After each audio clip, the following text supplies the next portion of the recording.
McLaren finds itself in a particularly intriguing situation, having been accused of using an unusual yet highly effective method to keep their tires at optimal temperatures throughout the current season. The British team has stood out for its ability to preserve tire performance remarkably well.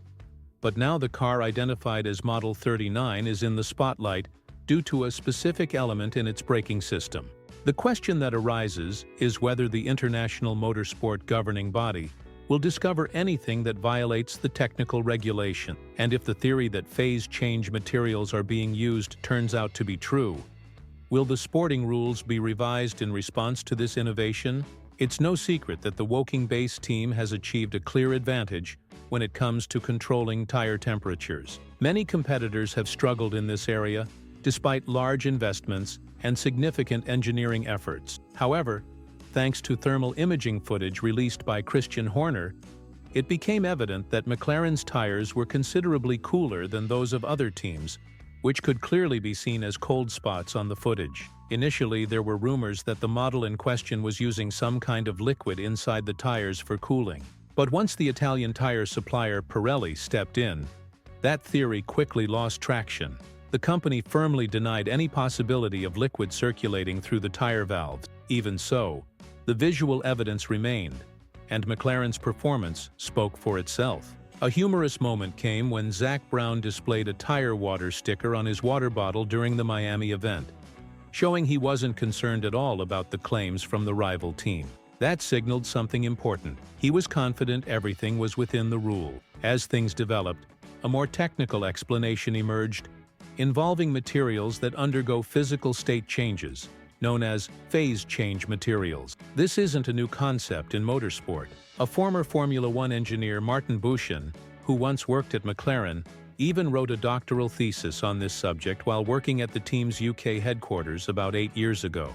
These materials can absorb large amounts of heat and release it during their transition from liquid to solid, maintaining a constant temperature throughout the process. This property makes them extremely effective for passive temperature regulation, helping explain why they could be highly useful in racing. By absorbing brake heat, these materials could prevent it from reaching the tires. To better understand this mechanism, one must consider how braking works. When the driver applies pressure on the brake pedal, the system can reach temperatures beyond 1000 degrees Celsius. This heat travels through the wheel structure, moves through the rim, and finally reaches the tire. That heat, combined with high-speed cornering and lateral loads, is among the main contributors to tire degradation. However, by using the materials in question, much of this heat could be absorbed before ever reaching the rubber, meaning tire temperatures remain more stable regardless of compound type. The major question is whether this practice is actually allowed under the current rules. So far, the International Automobile Federation hasn't opposed it,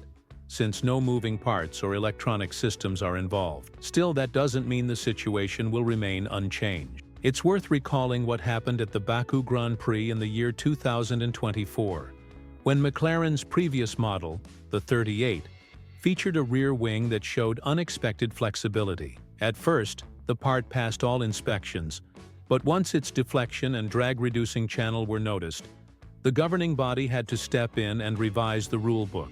Currently, the 39 model is attracting a lot of attention due to its outstanding on-track performance. No other team seems able to match it at this stage. Rumors also suggest that even the front wing design follows an advanced concept.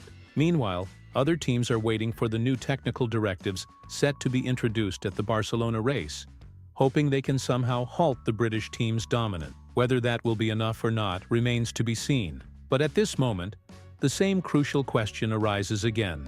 Is this legal? According to the current regulations, it seems so, and rival teams are now left regretting not having thought of it first. However, as with any technological leap that yields a performance edge, there's a real chance the rule makers could step in and revise the rule, forcing McLaren to abandon this tactic. That's because drivers Oscar Piastri and Lando Norris have shown significant improvement in how they handle the car, which raises some eyebrows. This leads to another debate.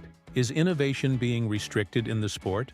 While it may appear controversial, using phase change materials doesn't necessarily break any rules. Just because no one thought of it earlier doesn't mean it's automatically illegal.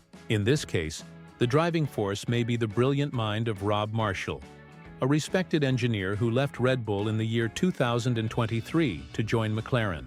The team's restructuring seems to have worked, and perhaps Marshall brought with him ideas that couldn't be implemented at his previous job due to internal hierarchy. Regardless, the public discussion over the legitimacy of this technique will likely remain intense. More accusations are expected to surface in the coming weeks, and if Horner sees a legal opportunity to challenge the situation, he will no doubt lodge a formal protest. Until now, he seemed uncertain about whether to proceed, possibly due to concerns about wasting time and money on a case with no guaranteed outcome. But now the scenario has shifted, and it's up to the federation to demonstrate that it can balance innovation with fair competition. Andrea Stella, who leads McLaren, made it clear that Red Bull is skilled at leveraging behind-the-scenes strategies. According to him, when they were the dominant team, they didn't always follow the rules to the letter either. Taking advantage of the moment, the McLaren boss sent a clear message to the Austrian team, stating that they shouldn't act like victims since they still have the second fastest car on the grid, with only a narrow gap. He also praised Red Bull's ability to build quick cars, their drivers' talent, and their skill in shaping public perception. He pointed out that they know how to exploit every opportunity, and sometimes go so far as to create a narrative of miracles, suggesting they should win every session. But in his view, that story is something they've heard before, and now the focus must remain internal. And for that reason, he gave Red Bull credit, even for how they manage their public image beyond the technical side. In short, it's very likely that the International Federation will need to reassess its approach in light of this new technical development. As Horner predicted, situations like this will spark a lot of internal discussions. It's now up to rival teams to analyze and react, just as others did in the past when Red Bull began its era of dominance during the years 2022 and 2023. Commenting on McLaren's tire management, Horner stated that questions will always arise in Formula One.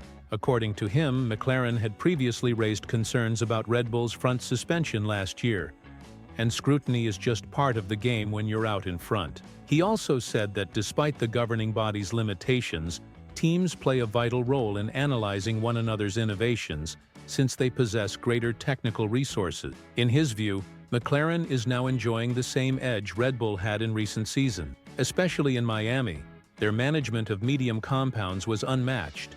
They were probably the most competitive team there. Therefore, we'll have to wait and see how the governing body responds to this new issue involving McLaren's braking system. Overall, it's fascinating to see that technological progress continues in motorsport, and we're here to follow it closely. With all this in mind, what is your opinion about McLaren's use of phase change material? And if this turns out to be true, do you believe the governing body will take any action? Share your thoughts in the comments below.